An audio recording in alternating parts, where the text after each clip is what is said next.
రాజకీయ విశ్లేషకులు senior journalist Durga Kumar గారు లైవ్లో ఉన్నారు. నమస్కారం అండి. అదేవిధంగా జనసేన పార్టీ లీడర్ సుంకర కృష్ణవేణి గారు ఉన్నారు. మరి కాసేపట్లో టీడీపీ పార్టీ నుంచి రఫీ గారు జాయిన్ అవుతారు. దుర్గా కుమార్ గారు, ఏంటి సార్ ఇది ఇంత పెద్ద ఎత్తున? ఒకవైపు తుడా చైర్మన్గా ఉన్నటువంటి మోహిత్ రెడ్డి అధికారిక వాహనాలను దుర్వినియోగం చేస్తూ వాటిలో డబ్బు తరలించడం, ఆ తర్వాత విదేశాలకు ఆఫ్రికాకు డబ్బు తరలించడం, చెవిరెడ్డి భాస్కర్ రెడ్డి కూడా గతంలో మనం చూసాం ఏ విధంగా జింబాంబేనో ఇతర దేశాలకు వెళ్ళిపోయే ప్రయత్నం ఎట్లా చేశాడనేది. సో ఏంటి సార్, ఏం చెప్తారు మీ విశ్లేషణ ఏంటి దీనికి సంబంధించి? దుర్గా కుమార్ గారు. ఇప్పుడు జగన్మోహన్ రెడ్డి గారు తను ముఖ్యమంత్రి కాకముందే తన తండ్రి ముఖ్యమంత్రిగా ఉన్నప్పుడే డబ్బు సంపాదన, ఒక ముఖ్యమంత్రి పదవిని ఉపయోగించి ఎంత సంపాదించవచ్చు అనేది అవగాహనకు వచ్చాడండి. స్పష్టమైన అవగాహనకి క్విడ్ ప్రోకో గాని మనీ లాండరింగ్ ద్వారా తను ముఖ్యమంత్రి చాటు బిడ్డగానే ఇంత సంపాదిస్తే నేనే ముఖ్యమంత్రి అయితే ఇంకా ఏ అదుపు లేదు, ఎంతైనా సంపాదించవచ్చు, అందులో ఏ ఏ రంగాల నుంచి బాగా డబ్బు సంపాదించవచ్చు దానికి ఆయన ఖచ్చితమైన ఒక బ్లూ ప్రింట్ తో మీరు అన్నట్టు వచ్చాడండి. ఇది మధ్య లిక్కర్ కుంభకోణం, లిక్కర్ ద్వారా బాగా సంపాదించవచ్చు. అందుకే ఆ పదాన్ని అప్పుడు ఆయన మద్యపాన నిషేధం అనేది ఎన్నికలకు ముందు 2019కి ముందు తీసుకున్నది దానికోసమే అనుకోవచ్చా? ఖచ్చితంగా అట్లా చెప్తేనేమో అధికారంలోకి రావచ్చు, అధికారంలోకి వస్తేనేమో లిక్కర్ ద్వారా సంపాదించవచ్చు. కాబట్టి ముందు ఆ మాట చెప్పడం ద్వారా ఆడపడుచుల్ని బుట్టలో వేసుకున్నాడండి. అంటే ప్లానే కదా సార్. ఆ తర్వాత వచ్చినాక దశల వారీగా మద్యపాన నిషేధం, ఆ తర్వాత స్టార్ హోటళ్లకే పరిమితం చేస్తామని చెప్పడం, ఆ తర్వాత రేట్లు పెంచడం, ఇవన్నీ కూడా ప్లాన్ లో భాగమే.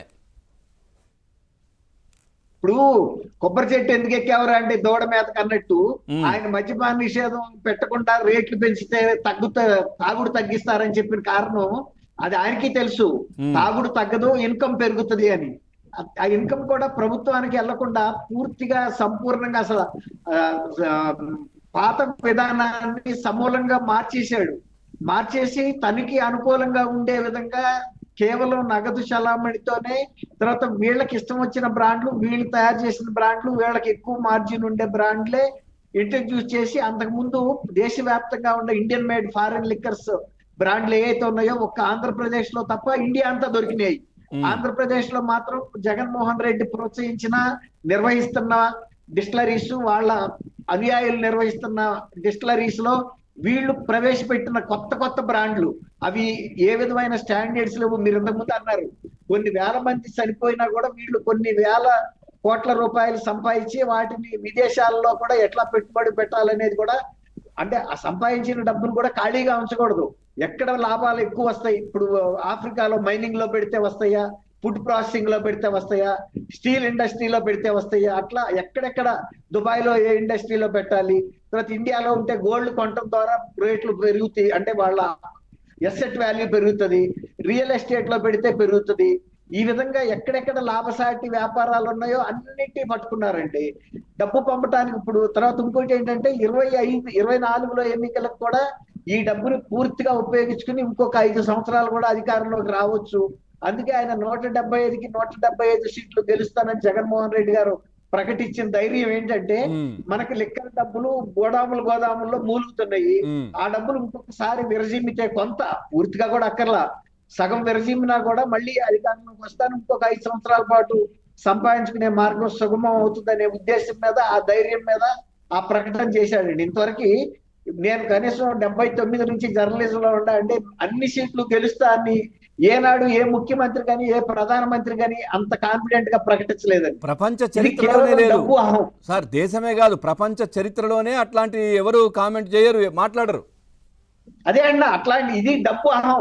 నా దగ్గర డబ్బు ఉంది, అది ప్రజల నుంచి పీడించింది, రక్తం పిండిన డబ్బు. ఇప్పుడు ఆయన కష్టపడి సంపాదించిందో లేదా పూర్వీకులు ఇచ్చిన ఆస్తితో కాదు, కేవలం ఈ 5 సంవత్సరాల్లో సంపాదించి గోదాముల్లో పెట్టాను, మళ్ళీ కొంత వదులుదాం. ఇప్పుడు సిట్ కూడా అదే చెప్పిందండి. ఏం చెప్పిందంటే ఎక్కువ భాగం మొన్న ఎన్నికల్లో ఉపయోగించారని చెబుతుంది. అంతకుముందు సిద్ధం సభలకి, పార్టీ కార్యక్రమాలకి ఇంత మంచినీళ్ళలాగా వీళ్ళు డబ్బులు ఆడుతున్నప్పుడు షర్మిల గారు కూడా అంది సిద్ధం సభలకి 700 కోట్ల రూపాయలు ఖర్చు పెట్టారని. అది ఎలక్షన్ కి ఒక భాగమే, అది ఎలక్షన్ లో డబ్బులు ఖర్చు పెట్టడం అవన్నీ తర్వాత. సిద్ధం అనేది ఒక ప్రిపరేటరీ భాగంలోనే అంత ఖర్చు పెట్టారంటే డబ్బు ఎంత ఉందనేది మనం అర్థం చేసుకోవచ్చు అండి. తర్వాత మీరు ఇంతకుముందు చెప్పారు టాంజానియా ఇలాంటి కంట్రీస్ కి, ఆఫ్రికన్ వీళ్ళు వెళ్ళిన వీడియోలు, అక్కడ వీళ్ళు చేసిన మంతనాలు, ఏ ఏ రంగాల్లో ఎట్లా ఉందన్న స్కోప్ ని పరిశీలించడానికి ఫిజియాలజిస్ట్, దాన్ని ఏమంటారు, జియోగ్రఫిస్ట్ అండి. అంటే గనులు ఇక్కడ ఎంత దొరుకుతుంది, దాని పరిణామం ఎంత ఉంటుంది, లేకపోతే లాభమా కాదా, ఇవన్నీ కూడా చాలా టెక్నికల్ అసెస్మెంట్లు చేసుకున్నారండి. అలాగే దుబాయ్ లో వీళ్ళకి పెద్ద అంత అవసరం అక్కర్లా. అంటే దుబాయ్ అనేది వ్యాపార కేంద్రం, అక్కడ ఏ రంగాల్లో పెట్టుబడి పెట్టాలో వాళ్ళకి ఆల్రెడీ తెలుసు. తర్వాత చెవిరెడ్డి భాస్కర్ రెడ్డి ఇప్పుడు కనీసం ఒక 4 జిల్లాలకి ఎన్నికల ఖర్చులు అన్ని కూడా ఈయన చేతి మీదగానే, ఈయన కనుసన్నల్లో జరిగినాయండి. తర్వాత ఇప్పుడు మీరు చెప్పారు ఒక 2 నియోజకవర్గాలు, దర్శి కావలి నియోజకవర్గాలు.